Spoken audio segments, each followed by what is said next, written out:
Everyone, welcome back to my YouTube channel. तो अभी थोड़े दिन पहले मैंने एक वीडियो अपलोड किया था जिसमें मैंने अपना प्रेगनेंसी अनाउंसमेंट करा था। तो वहाँ पे मैंने एक वर्ड का जिक्र किया था जो था एक्टोपिक प्रेगनेंसी के बारे में, जो मुझे पहले हुई थी। तो आप लोगों के क्वेश्चंस ये रहे कि है ना, मतलब किसको होती है, क्यों होती है, या क्या होता है, और मेरा क्या एक्सपीरियंस रहा इस बारे में, या मैंने कहाँ से ट्रीटमेंट लिया, क्या ट्रीटमेंट लिया था, और इस एक्टोपिक प्रेगनेंसी का क्या रीज़न होता है, या किसको होती है, या उसके बाद में नेचुरली कंसीव करना पॉसिबल है या नहीं। तो इस वीडियो में सारे के सारे क्वेश्चंस के जवाब मैं आपको दूंगी। ये वीडियो बिना स्किप करे देखिएगा, और वीडियो पसंद आए तो लाइक भी करना। और डेफिनेटली वीडियो आपको बहुत ज़्यादा हेल्पफुल होने वाला है, क्योंकि हर किसी के अलग अलग एक्सपीरियंसेस रहते हैं इस बारे में, और हमको एक्चुअली पता भी नहीं चलता कि हमें नॉर्मल प्रेगनेंसी हुई है या एक्टोपिक हुई है। लेकिन मैं कुछ हिंट्स आपको दे सकती हूँ जिसके बारे में आप आइडिया लगा सकते हैं। तो आप है ना, इसको मतलब कि मेरा एक्सपीरियंस ही समझ के लेना, क्योंकि मैं कोई डॉक्टर तो हूँ नहीं, और 100% मुझे जैसा फील हुआ या जैसा मेरे साथ हुआ वैसा आपके साथ भी एक्सपीरियंस हो, वो भी कोई ज़रूरी नहीं है। हर किसी का बॉडी अलग अलग होता है, तो मे बी की सिम्टम्स भी अलग अलग हो या प्रॉब्लम अलग तरीके की हो। बट हाँ, एक्टोपिक प्रेगनेंसी क्या होती है उस बारे में मैं आपको बताऊंगी।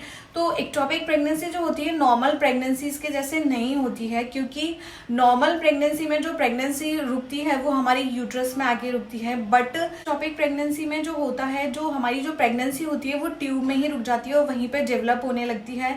तो वो ज़्यादा नहीं चल सकती, क्योंकि ट्यूब बहुत पतली सी पाइप के जैसी होती हैं और वो कभी भी फट सकती है, जिससे आपकी जान को खतरा हो सकता है।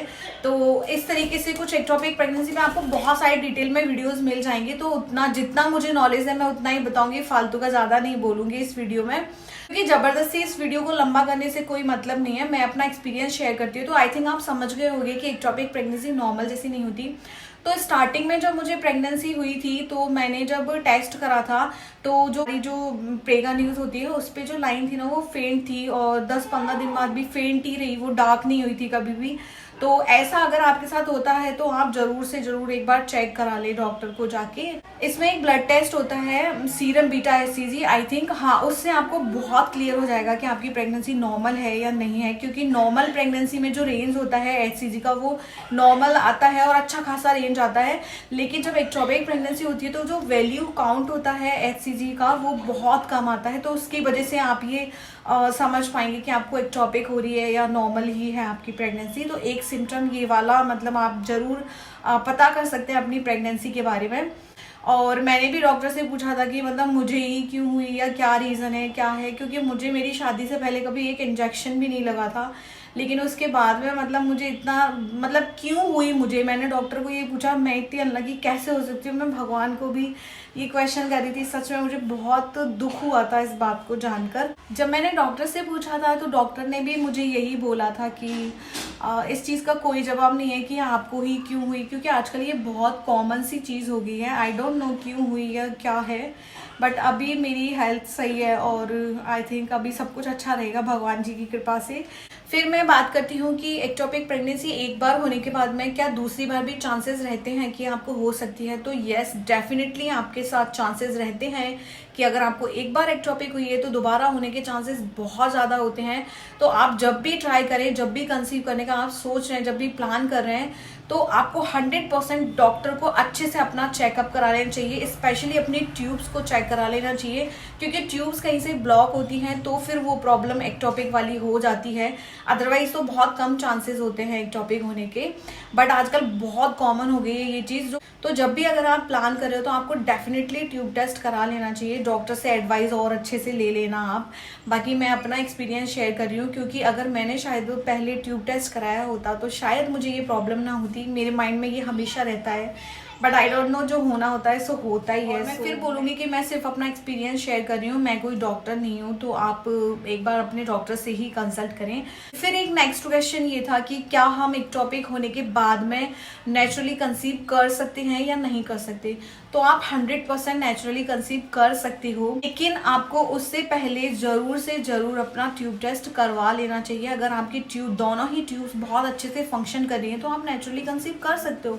ये आपको आपके डॉक्टर डॉक्टर भी यही बोलने वाले हैं जो मैं आपको बोल रही हूँ यहाँ पे, तो क्योंकि ट्यूब्स अगर अच्छे से फंक्शन कर रही हैं तो वाई नॉट, मतलब क्यों नहीं कर सकती, कर सकते हो फिर नेचुरली कंसीव। फिर क्वेश्चन था कि मैंने अपना ट्रीटमेंट कहाँ से लिया, तो मैं बेसिकली जयपुर से ही हूँ और मैंने अपना ट्रीटमेंट भी जयपुर से ही कंटिन्यू किया है। अभी सब कुछ ठीक है और प्रे करना भगवान जी से भी सब कुछ अच्छा ही रहे, क्योंकि बहुत जल्दी मेरी भी डिलीवरी होने वाली है। तो इस वीडियो में मैं बस आपके क्वेश्चंस का ही जवाब देना चाहती थी। मेरा एक्सपीरियंस तो कोई बहुत ज़्यादा अच्छा नहीं रहा है। ऑब्वियसली अगर किसी को होती है तो उसी को पता होता है कि कितनी मेजर प्रॉब्लम होती है ये, आपकी जान को भी खतरा हो सकता है एक्टोपिक प्रेगनेंसी होने के बाद में, क्योंकि एक्टोपिक प्रेगनेंसी ना नेचुरली उसको डीएनसी करके या उस तरीके से नहीं निकाला जा सकता, वो प्रॉपरली ऑपरेट करके ही उसको निकाला जाता है। तो बहुत ही बैड एक्सपीरियंस था मेरा, और भगवान कभी किसी को भी ये प्रॉब्लम ना करे। सच में बहुत ही प्रॉब्लम होती है, चाहे 1 साल बाद कंसीव हो जाए, बेबी हो जाए, वो सब कुछ ठीक होता है, बट ये बहुत बेकार सिचुएशन होती है। मैं प्रे करूँगी भगवान जी कभी किसी को भी ना हो, और आप अपने डॉक्टर से ज़रूर कंसल्ट करें, डॉक्टर से बात करें। आपको जो भी प्रॉब्लम है आप नेचुरली कंसीव कर सकते हैं, भगवान पे भरोसा रखो।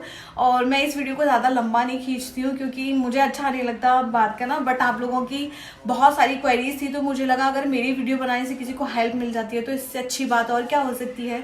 तो मैं जितना जानती थी, जितना भी मेरे साथ हुआ है, वो सब मैंने आपके साथ शेयर किया है। तो आई थिंक आपको आपके सारे क्वेश्चंस के जवाब मिल गए होंगे, बट स्टिल अगर फिर भी आपके मन में कोई डाउट है तो आप मुझे यहाँ कमेंट ज़रूर कर दीजिएगा।